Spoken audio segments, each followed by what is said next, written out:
ରଥଯାତ୍ରା ସମୟରେ ସ୍ୱତନ୍ତ୍ର ନୀତି। ପହଣ୍ଡି ବିଜେ ମହାପ୍ରଭୁ ଶ୍ରୀ ଜଗନ୍ନାଥ, ବଳଭଦ୍ର, ସୁଭଦ୍ରା ଏବଂ ସୁଦର୍ଶନ ରଥାରୂଢ଼ ହେବା ପାଇଁ ଶ୍ରୀମନ୍ଦିର ଗର୍ଭଗୃହରୁ ରଥ ଯାଏ ଆସୁଥିବା ପ୍ରକ୍ରିୟାକୁ ପହଣ୍ଡି କୁହାଯାଏ।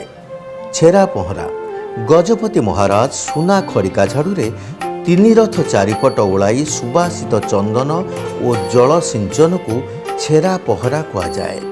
ହେରା ପଞ୍ଚମୀ ମା ଲକ୍ଷ୍ମୀଙ୍କ ଅଭିମାନ। ମା ଲକ୍ଷ୍ମୀ ରୋଷବଶତଃ ଶ୍ରୀମନ୍ଦିରରୁ ଆସି ମହାପ୍ରଭୁଙ୍କର ନନ୍ଦିଘୋଷ ରଥ ଭାଙ୍ଗି ଲୁଚି ଲୁଚି ଶ୍ରୀମନ୍ଦିରକୁ ପ୍ରତ୍ୟାଗମନ କରନ୍ତି। ଦକ୍ଷିଣାଭିମୁଖୀ ନୀତି। ହେରା ପଞ୍ଚମୀ ପରଦିନ ତିନି ରଥଙ୍କୁ ମୋଡ଼ାଯାଇ ଗୁଣ୍ଡିଚା ମନ୍ଦିର ସମ୍ମୁଖ ନାକଚଣା ଦ୍ୱାର ଅଣାଯାଇ ରଖାଯାଇଥାଏ।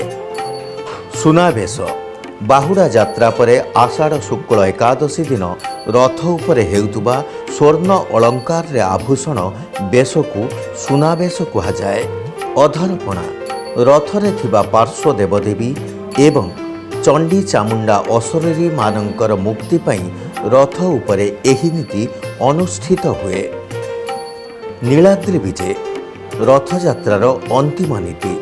ଯେଉଁଦିନ ଶ୍ରୀଜୀଉ ରଥ ଛାଡ଼ି ପୁଣି ଶ୍ରୀମନ୍ଦିର ରତ୍ନ ସିଂହାସନକୁ ବିଜେ କରନ୍ତି।